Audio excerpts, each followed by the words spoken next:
Yo, I got a question. Who dictates what's considered the sneaker lingo and hype of today? Do y'all leave it up to who y'all see wear it?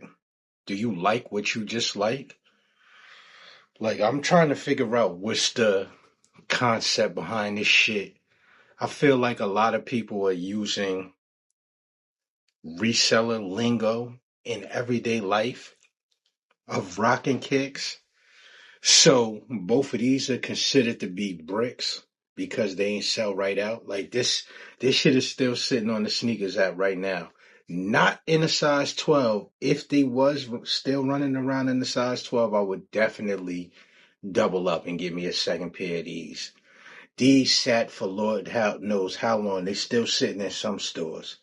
But are they considered bricks because the resellers aren't making money off of it, or that's what y'all going off of, or because you just simply don't like the sneaker? If you simply don't like the sneaker, that's a different story, but that's not considered a brick. But that's what I want to get into today. I notice a lot of people that's dictating what's the lingo or what's going on today clearly wasn't outsiders shopping in sneaker stores back in the day because it's tons of pictures from then that will tell you that if we going off how y'all think today, damn near everything was a brick back in the day. Anytime a Jordan came out, 9 times out of 10, you could find that sneaker a year later. It wasn't until later on down the line it wasn't like that. But when we talking early 90s shit, yeah, them shits was sitting. Like I said before, other previous times, that we found Jordan 7 still on the shelves in stores in fucking 95. They came out in 92. That was 3 years later. How else do you think all of these dead stock OG original run Jordans are still around and people collect them today? It's not because those people bought them in 91, 92, 93, whenever, and never wore them. No, that's because they were still sitting around.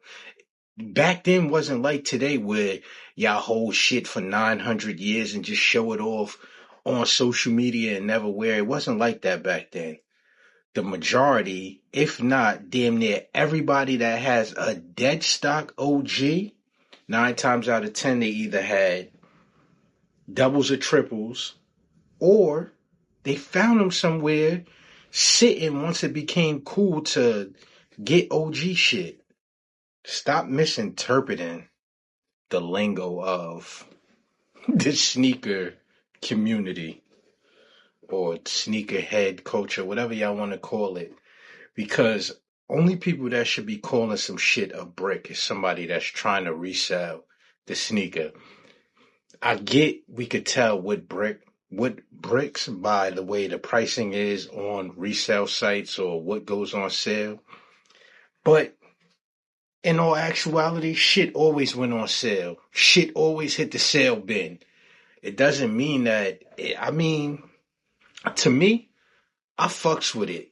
One, you getting some dope shit at a cheaper price. Two, you might have had the shit already, messed it up, and want to spin the block and get it again without paying a high price for it. So it's cool.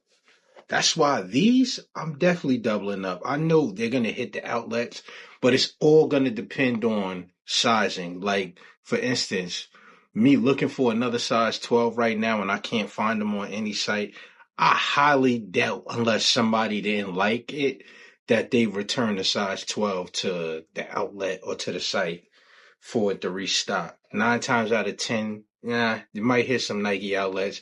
Not maybe in my area, maybe not.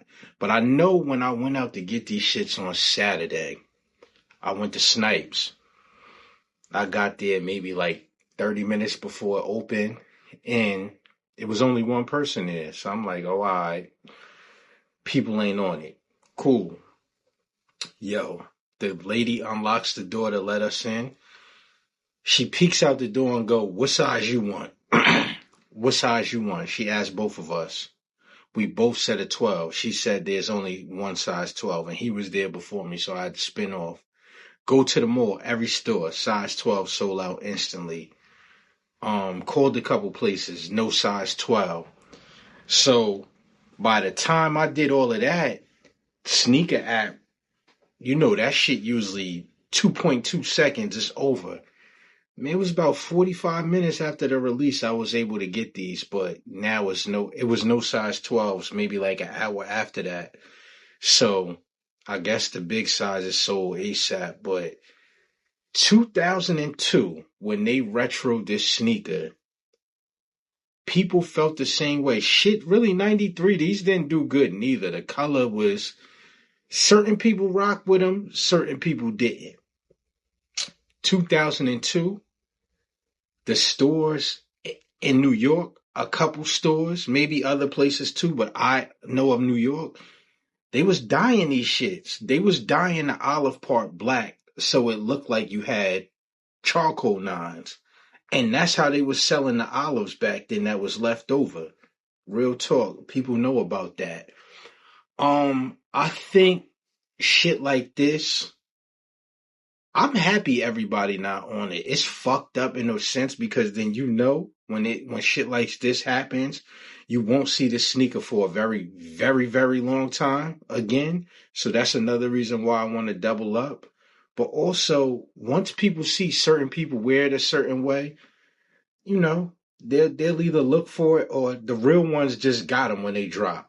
They automatically hit the swoosh account. So if somebody worked for Nike and was an employee there, them shits was already slashed. Nike employees, the discount, I seen a couple people posted. Same day the sneaker dropped, shits was 160 from 220. So to me, it was a win-win. Nike probably pretty much knew what was going to happen and what it was going to hit for. So they put it on the swoosh account, pardon me. I got a crazy story about these, though. I'm going to take y'all back to the original release. 93, right? Two people from my hood, right? Back in the day, we used to go to the YMCA to play basketball, fuck around, open gym. Everybody used to be in there mad deep, right? So it was definitely December or early January we was in there because it was income tax time. So I'm not definitely saying anybody's name that was involved in this story, even though it was fucking 30 years ago. We just gonna leave them anonymous and get to the story. So we in the YMCA. So it's all ages in there. It was different courts. It was a court with a little rim. That's what we would play because we was short as hell. We was young, trying to tap boards, all that shit. So I'm with kids from my building. One is definitely always been a thief forever. So he takes it upon himself to always steal shit when people be places on some sneaky shit. Make a long story short, somebody left their wallet down, $2,200 in their wallet. Mind you, we in 9th grade. He clips the money. He tucks it. I don't know how he tucks it. The guy, which was a cop, bugs out in there, flip out. But everybody know he's infamous for stealing, so he grabbed him up, yoked him up, searched him, went through his pocket, his bags, couldn't find the money. I don't know where the fuck he put the money at. Make a long story short, we all laughing about the shit, and he's telling us like, yo, I ain't got the money. He's fake acting like he's mad. So him and the other kid didn't come to school the next day. So I'm like, that's kind of weird. After school, I see them niggas. Mad bags from the mall. Guess what was in the bag? They ain't even show me though. They was like, yo, we got some shit for school tomorrow. They came walking down the hall with these shits on the next day, dressed like twins. They had the same Guess rugby on, Guess jeans, and these shits. I was never into that shit, like dressing like my friend and all that shit. I could never do that. I know people was doing that with their girlfriends and boyfriends and shit like that too. That's some other shit that I definitely wasn't into as well. But yeah, then he started laughing as soon as he seen me and smiling because I knew exactly how the fuck he got the money to get these. Yeah. That's why sometimes when I say by any means necessary, it's not to glorify a, you know what I mean, uh talk like proud of the history. The history is the history. Shit just happened. Like, and sneakers made a lot of shit happen. Good, bad memories. A lot of shit happened over these. And that's why a lot of us still take this shit serious. Like when you see people talk about how it's changed or they not into it no more. For me, I see how it's changed, but I can't see me not being into it. Like they would just have to make super duper whack sneakers for me to not wear sneakers no more. Then I don't know what the fuck I would do. I'll probably just wear slippers. I'm not wearing shoes. I don't come from that era. I come from a time where sneakers meant everything. Yo, if you was born in the 80s all the way up until shit, I don't even know. But I'm speaking for if you was born in them 80s and them 90s, 9 times out of 10, you got the nasty, nasty itch for kicks. For the simple fact is you watched all of this shit take off from the beginning. Like, certain shit is just automatically stuck in your brain from having a just memorable moment. Yo, it's crazy with the following that I have on Instagram that I can honestly say before any of this shit, before I had a page, I had way more sneaker connections. Yeah, with life, you know, people evolve, they change, they get higher positions, or they just move on to do something different. Yo, if you ever held me down before release, had me on speed dial when some new shit came in, let me use your friends and family discount, any of that shit, I appreciate y'all from the bottom of my heart. Can you imagine in the 90s, in 2000 era of outside going viral clubs, from the rink to the skate key to fucking Cherry Lounge, the tunnel, speed, carbon, duvet, greenhouse, any of that shit, right? 9 times out of 10, if you was there, a sneaker was let's say a sneaker's releasing on a Saturday, right? And one of them shits was popping on a Friday night. 9 times out of 10, you had it on the day before the release or the week prior because somebody held you down. Or if something was popping that Saturday and it released, you had it. Put it right on.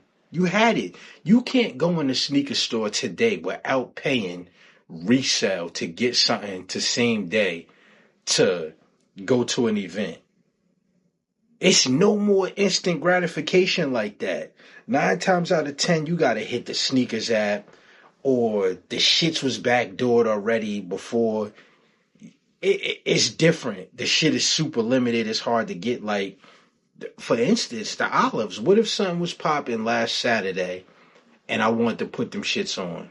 I had to wait till them shits came from the sneakers app 2-3 days later. Like, now everything got to be premeditated with shit all the way down to how you get dressed. Like, the clothes shit is not that much of an issue depending on what you like to wear, because you could go to fucking Saks, Bergdorf and shit like that. 9 times out of 10 shit is in there, or they're gonna call a close location to get it to you. That sneaker shit, man, shout out to back in them days too, where you could go in the store and the mom and pop might got some shit in another hood and they'll be like, yo, we don't got it here, but we got it at our other store. You got an hour, we'll have them niggas bring it down, or you could go up and get it. Shout out to them times. Like, to push the mom and pops out the game, that was the lamest shit ever. Pardon me. That's part of the reason why what's going on is going on now. Yeah, you might not get the instant gratification of selling the sneaker right away, but did you get that shit back in the day? No, because shit was still sitting on the shelf. but that gives us a chance to spin the block. That's like, I say for instance, yo, shout out to Crispy Hunters. We was just talking and he wanted to play off eights right now. You know what I mean? You could only get them paying resale right now. A mom and pop back in the day, from fucking Foot Code to BJ's, some shit like that. Yo, that sneaker might be sitting there in your size, and that shit been came out. You could spin the block on shit. A lot of people like to do that. Now you gotta spin the block, go to StockX if you want the instant mail to you. The shit costs something retarded on top of already paying a resale fee. It's like it's different, but I mean we ain't got no choice but to respect it. You know, I'm about to start doing too is I'm gonna start giving reviews for new shit, whether I get it or I don't, just to get y'all feedback on it. And I also got something sweet coming for y'all. The next episode or the next video I drop, whatever y'all want to call it, I'm gonna have a special guest. I think that y'all all appreciate him. Yeah, that's all I'm gonna say for now. But remember, man, it's a thin line between staying authentic and becoming the shit you once made fun of.